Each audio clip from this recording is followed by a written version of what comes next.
That you've got all these before your report comes out? Joe Biden is president of a sovereign state, but he's not president of the globe.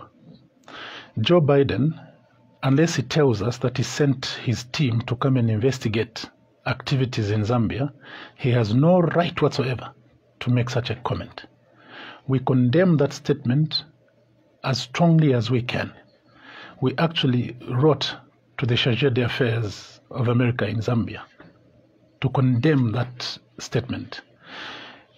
Biden should realize that his democracy is not the best democracy in the world. As a matter of fact, Biden must be made to say thank you to Zambia for teaching them democracy. We are the ones who are teaching America democracy. Biden did not receive the instruments of power from his predecessor. His predecessor shunned the inauguration.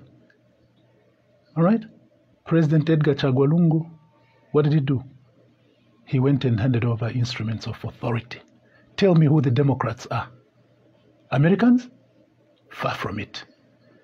If Americans can't accept the results of elections and they call themselves a 200-year-old democracy, that's a mockery. And for him to point at us and say we are corrupt, that's totally uncalled for. Totally. Look at the kind of shambolic elections they had. Huh? And they call themselves a democracy? No. Joe Biden must be made to sit where he's supposed to sit. He must also ask himself, is his democracy perfect democracy? No. Okay. Look at what he's doing in Haiti. Yeah. Huh? And he calls himself clean with what he's doing to the citizens of Haiti. His own ambassador has resigned because of the atrocities he's committing on the people of Haiti. Joe Biden must be asked to concentrate on America and not to become the police force of the world. When did he send people to come and investigate that the PF government was corrupt? For us, we're reading in the press how he's killing people in Haiti. He must apologize to mankind for that. He should actually be saying, thank you to Zambia. How many times have we changed government without any incidences? How many? Much as President Edgar Lungu complained about the elections not being free and fair, much as he complained about people being killed during the elections, he was magnanimous enough to go to the stadium to go and hand over the instruments of authority. At the risk of being jeered, and you saw how he was booed, he didn't walk down.